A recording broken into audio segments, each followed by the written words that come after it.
Mwiriwe neza mwese.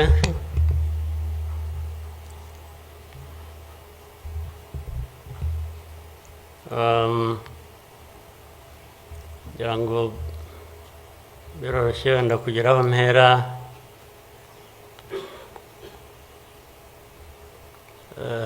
Ndahera ku mateka Bizimana yatubwiye.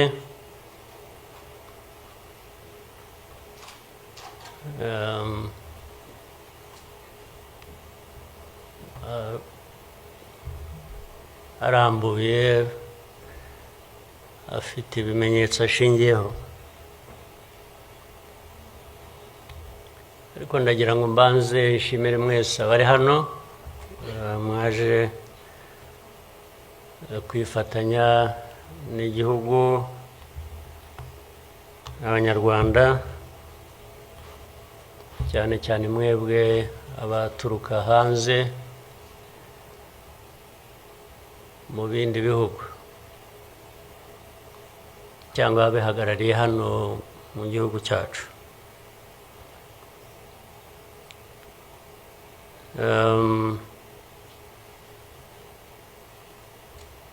Ndabashimira kuko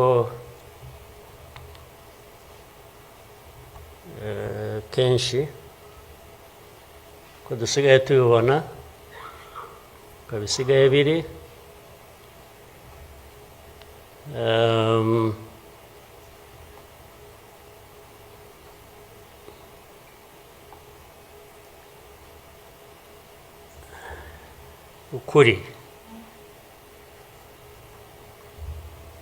ukuri ntabwo kukigenderwaho,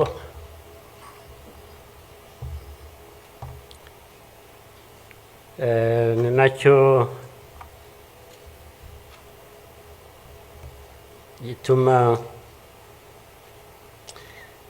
ariko reka mvugane, hari umuntu w'inshuti yanjye wigeze kumbaza ati ariko wowe nk'umuntu ubaho ute ugahuza bimwe, ndaza kubivuga mu rurimi rw'amahanga, arambaza tubaho ute ugahuza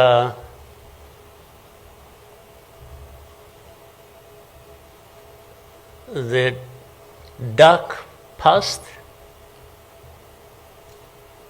and the cruel present.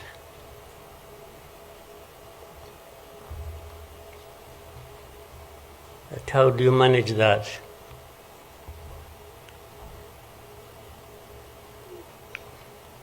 Ariko uko nabyumvaga ntabwo ari igihe yabazaga gusa, yabazaga u Rwanda,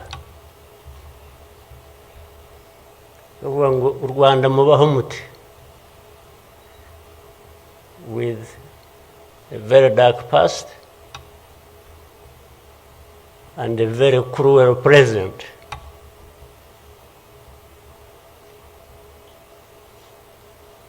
Icyo namushubije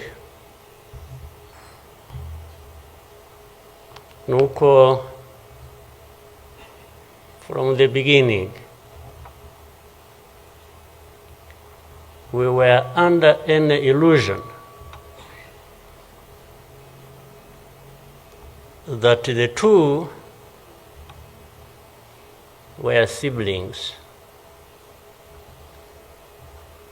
and we had to deal with them as such.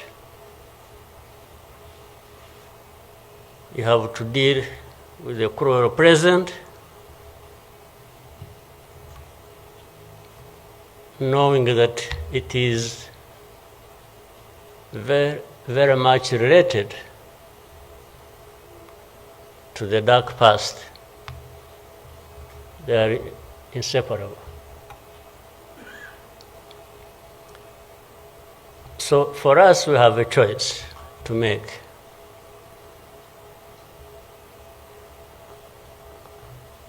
You are either crushed in between and you stop existing, or you stand up and fight.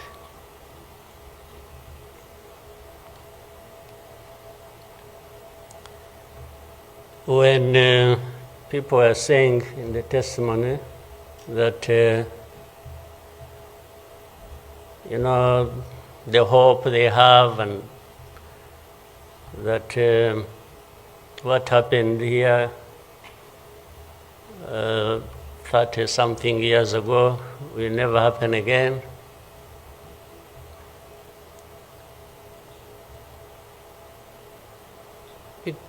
It won't be because of those who were responsible for that dark past will not try again, or are not even trying now again. It will not happen again just because there will be people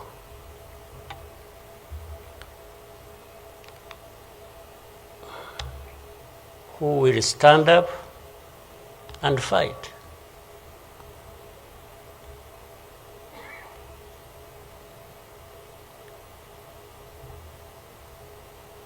It's not because there are fewer people who wish to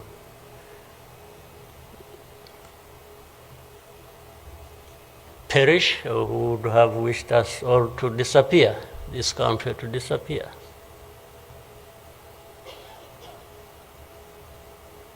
But how can people accept that? How can people not stand up and fight? Because anyway, well, there is a risk you may die when you stand up to fight. But if you don't, it's a sure thing you are going to die.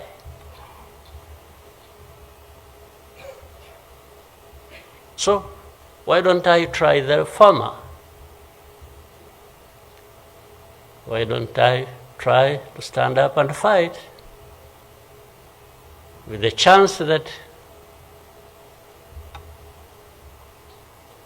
you might survive and live on your life as you want it, instead of giving up and you let people treat you as if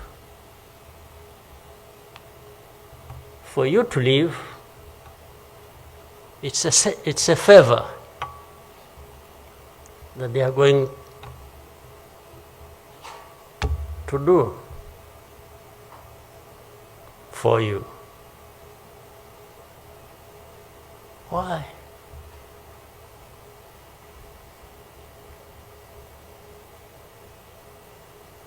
I've also had people come to me and warn me and say, President, you are too vocal. You say things that challenge these people who have the power in their hands, and they're going to kill you. Well, first of all, it means they're killers. But my answer to them is, you know what? If I were to be there to just accept these things to happen, I don't think I would count myself as living anyway. It's like I would already be dead. To live a life of lies, of pretense,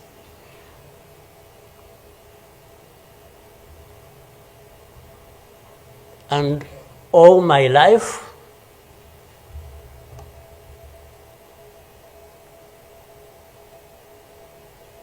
to somebody else, I would be dead anyway. So why don't I die fighting?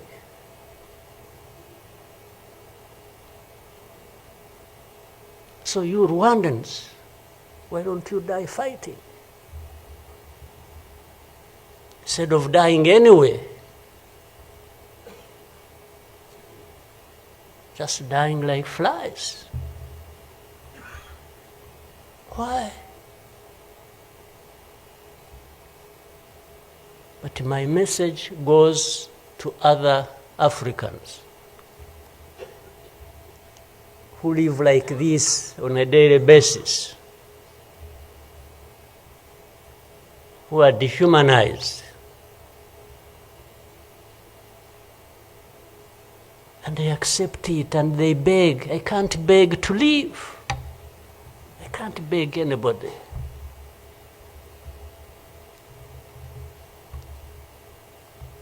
We will fight. If I lose, I lose. But there is a chance. There is a chance, a significant chance, that if you stand up and fight, you will live. And you will have lived a dignified life that you deserve, that anybody else deserves. So these people who are there to the UN, they are there to these Western capitals, they are everywhere, they are just saying, Rwanda, this small country, this Rwanda. I mean, you see, when you are talking about Rwanda and ganging up together against Rwanda, you think it's some country that is, Then when I remember the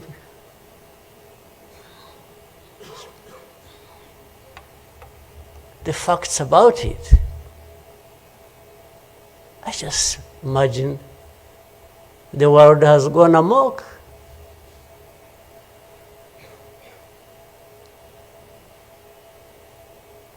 But in the midst of all that,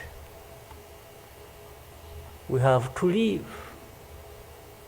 We have to live our lives, we have to fight for that, we have to live the way we want. And I tell anybody to his face to go to hell.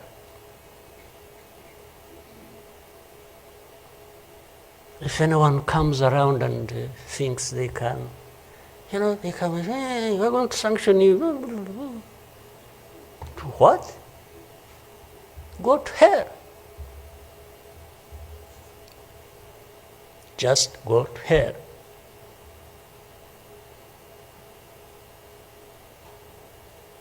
You have your own issues to deal with. Go and deal with your own issues. Leave me to mine. This is the spirit I think Rwandans must have in their daily lives. So my worry is not about how powerful these people are that come down upon us and throw anything at us. I'm never worried about that. I worry about one thing,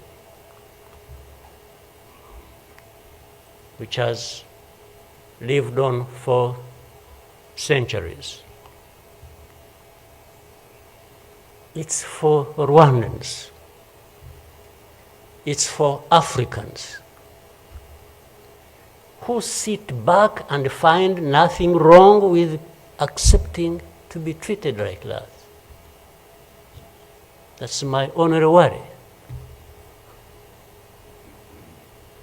When can Rwandans, when can Africans refuse to be mistreated like this? To be told they have no value. To be told that their lives have to be lived as a result of a favor they are being done by somebody else. What a shame for people to accept that even for a moment.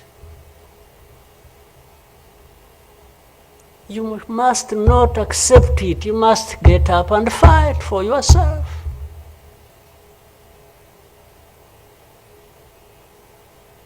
And then you have fools leading countries and being used as puppets.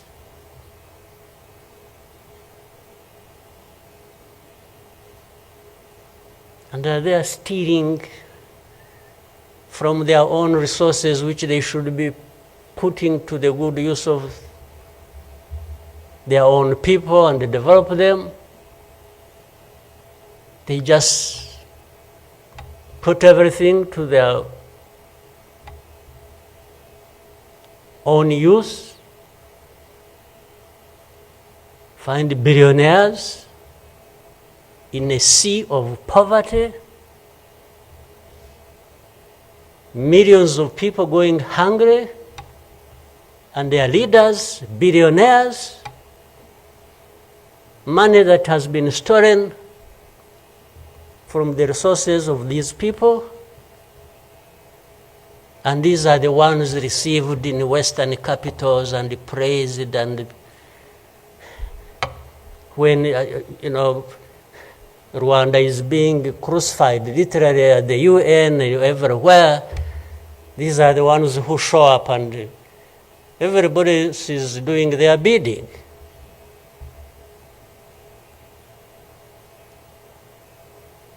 They don't talk. These ones don't even say a thing. There is somebody to say it for them.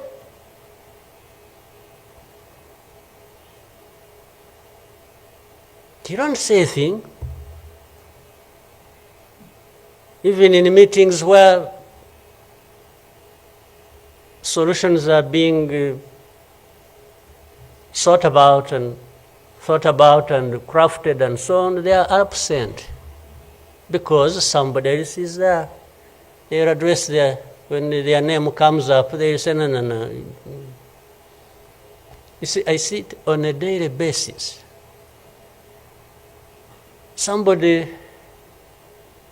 has agents, orders them, pays them to go everywhere preaching hate speech, killing people in broad daylight, setting fire on these people, burning in broad daylight.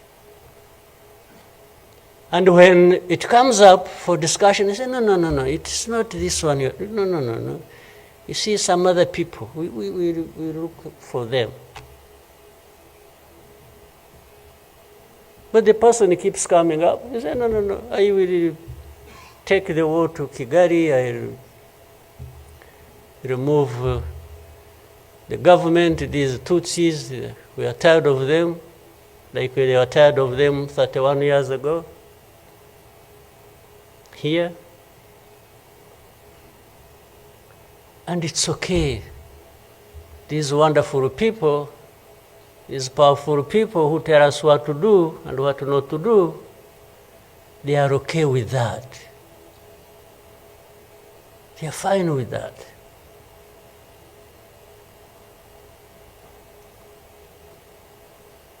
And they expect us to accept it also ourselves.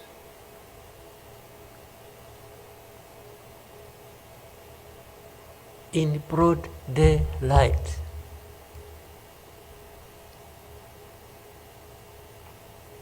Hate speech, killings of people for their identity, uprooting them from their homes, and most of them are refugees here in this country.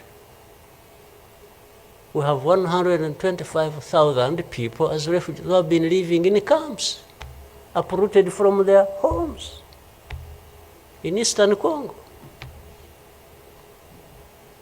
And then these powerful, good people come here and pick 1, 2, 3, another day 5, if there are many, to go and settle them in those beautiful countries of theirs. And they leave the majority here. And if they expect us to be thankful that that's a huge gesture of generosity. First of all, they take them knowing that these are actually refugees from a neighboring country. They don't take them as Rwandans. They take them as refugees from Congo. Only that they are taking very few. They are not, I wish they could take all of them. Those who wish to go and resettle them. So the rest becomes my problem. So what they have to do is cleanse Eastern Congo of all these people, bring them to Rwanda, take to your countries those you want, few, very few, not even 0.1%, and the rest should remain Rwanda's problem. Because after all, these ones are Tutsis like Kagame. That's a simple conclusion. But ask yourselves, how did these people end up being across the border of Rwanda? Was it really done by Kagame? Was it done by Rwanda? No, for us, we are here lucky that we are alive, that we survived.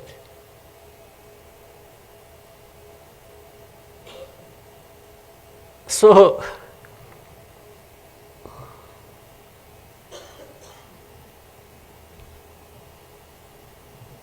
but as I say this,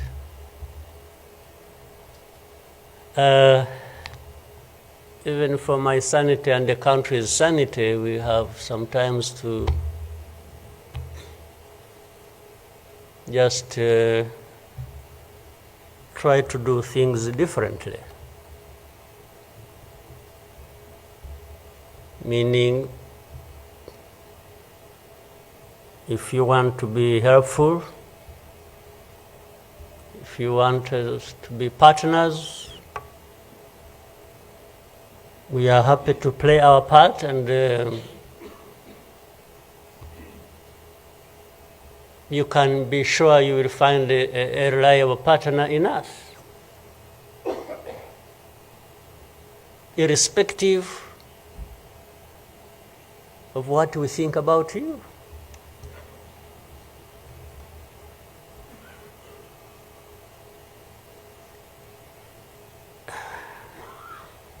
You know,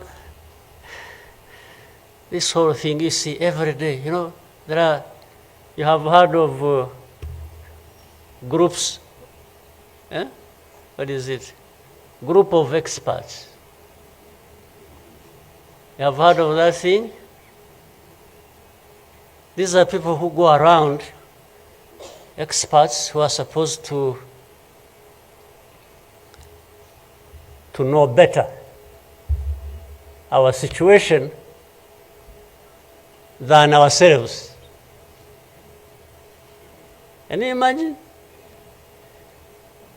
And the ones who lead those groups are the very people connected with this history I'm talking about, or that Bizimana was talking about. Can you imagine the cynicism?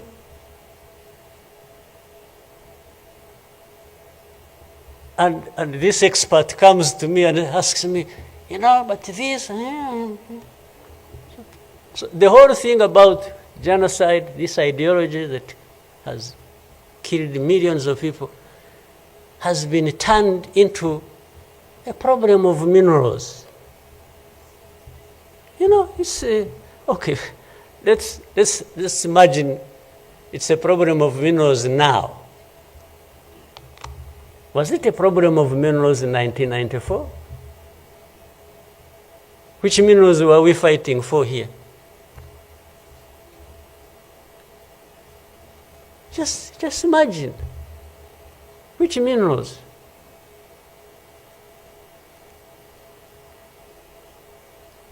Second, if it were to be minerals, how many are actually fighting for these minerals in those places? Assuming you found evidence about Rwanda being implicated in what's happening in Congo for minerals in Eastern Congo. Are you really saying it is just Rwanda? Why don't you be brave enough to say Rwanda is invading our territory we have created for ourselves and is encroaching on the minerals we are also encroaching on in Eastern Congo? Why don't you be brave enough to admit that? At least to say that.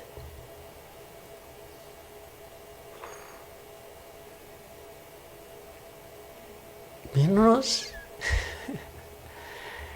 If what is the allegations, if these allegations were true, you know what? Rwanda would be as rich as you are, those who make the accusations. We would not be needing your money at all. Which you give us nothing and you come and beat us up for for everything. I mean, yeah, that is the world between the dark past and the cruel present.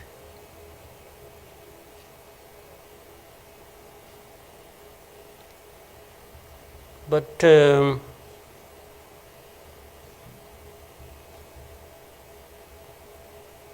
what didn't kill us and finish us 21 years ago has hardened us, has prepared us for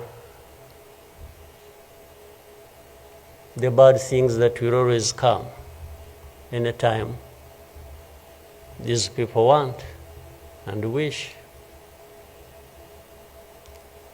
Honestly, I want to assure you, we will not die not fighting like last time. And fighting does not involve invading anybody's territory, does not involve going after something that is not ours. Fighting, I mean, is if you find us here and want to treat us the way you want that you have seen in the past, I just want to assure you, you will not succeed. You will not succeed. I think I beg all these Rwandans, we should be itching for a fight with anybody who wants to come here and turn things upside down. And I think there are many who are ready to join for that. But for our friends, our partners, please, don't misunderstand us, don't mistreat us. We have had enough of it. Take it somewhere else. Take it somewhere else. You know, this Bizimana who was telling you this whole history, by the Bizimana, if you could compile that and distribute it to our friends and all of us. I actually want a copy of what you... But I think you should give our friends and others, they need to... Much as in the cruel present, facts don't matter, evidence doesn't matter, the truth doesn't matter. What matters is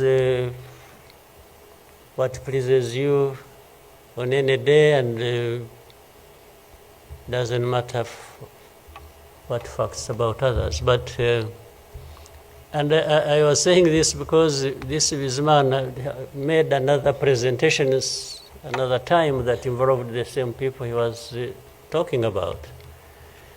And the next day, from embassies, people came to him, threatening him. Yeah. You know, they even, they are so foolishly brave to just, you know, they went to him. And I think another message went through Foreign Affairs.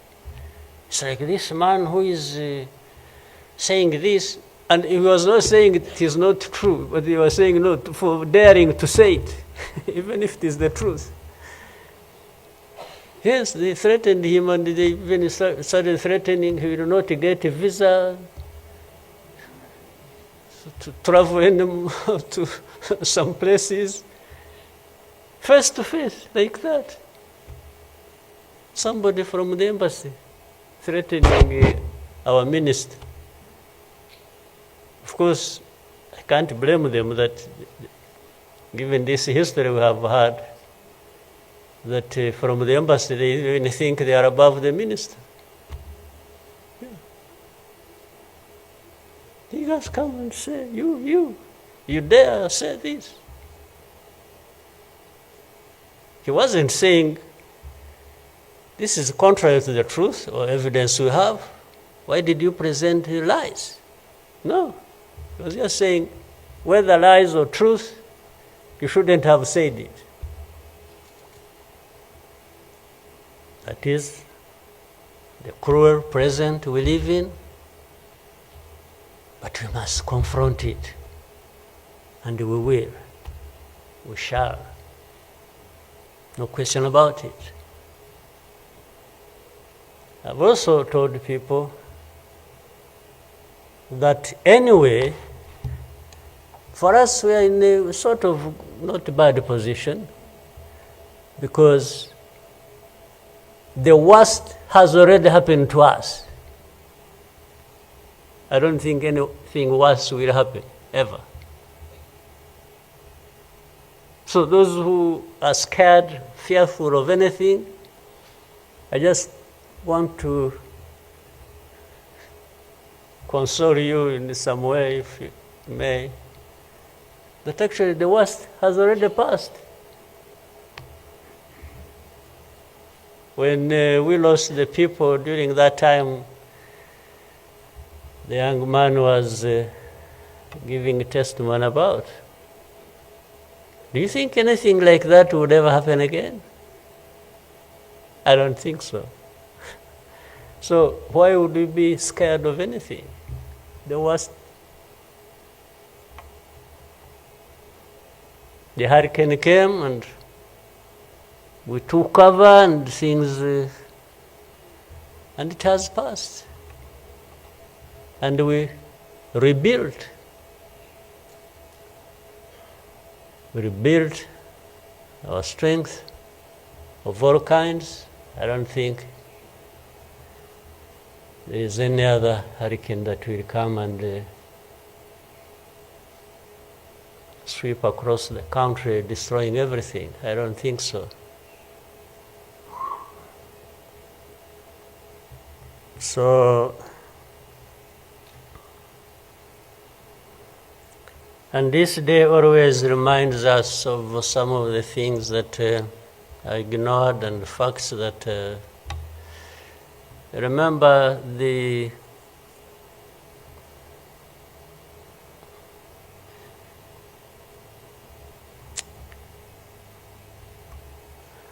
book written by somebody many of you know, Philip Gurevich, with a very long title. When he and this is a man who, well, at least I would have wished if they could think of such a man and put him in the group of experts, maybe they would benefit from. But you bring somebody just because she comes from a country that colonized Rwanda and that becomes the expert. I think that's not serious. But he said that the title of the book was, "We wish to inform you that tomorrow will be killed with our families." You know, who were they informing? And who was going to stop that? And who was going to come to their rescue? Nobody. It just happened as they said it. People kept telling the world, "We want to inform you that tomorrow we are going to be killed with all our families." And who cared? And the families were killed indeed, including the family of the young man who was testifying here. Well, including our families, those of us standing here, who have been demonized every single day about our history. The history where there is a force that always has been attempting to turn victims into perpetrators. So these people who give testimonies and say what happened to them, they are actually now perpetrators. They are no longer victims. So the cynicism I was talking about of what happens in this world is that these very people who barely survived and who lost everything else and their families are now the victims, the perpetrators, no longer victims. That's what the world wants to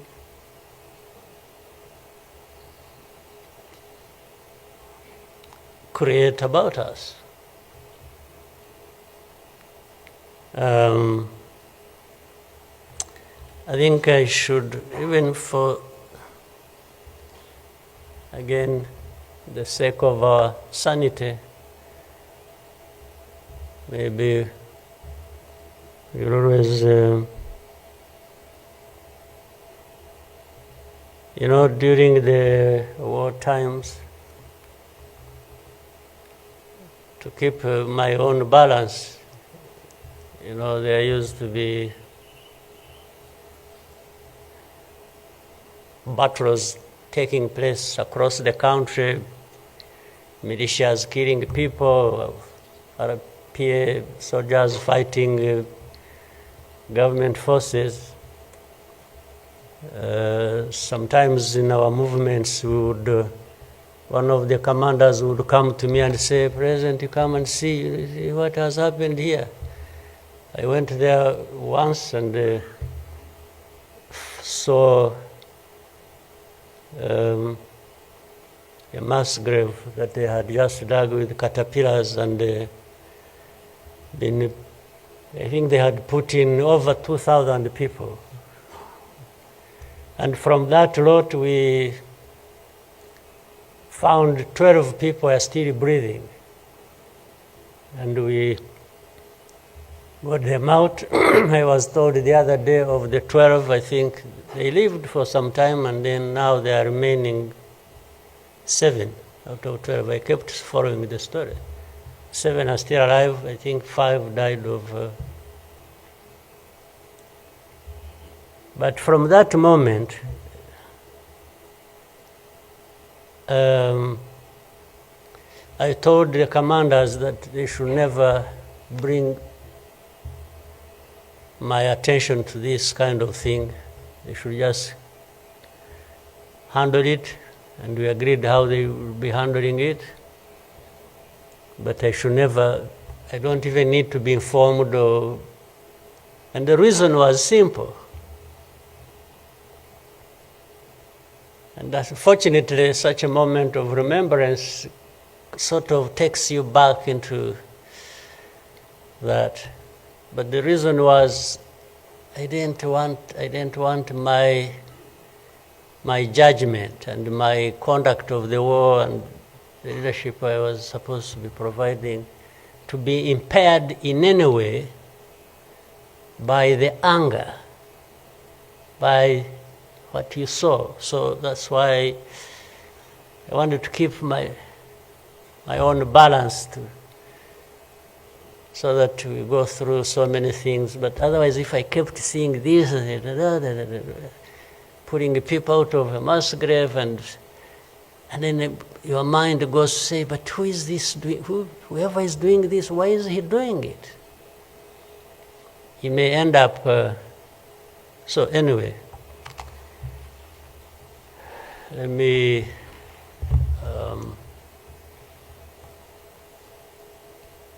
end here. There will always be another day, another year to commemorate our lost people. But for Rwandans, I beg you,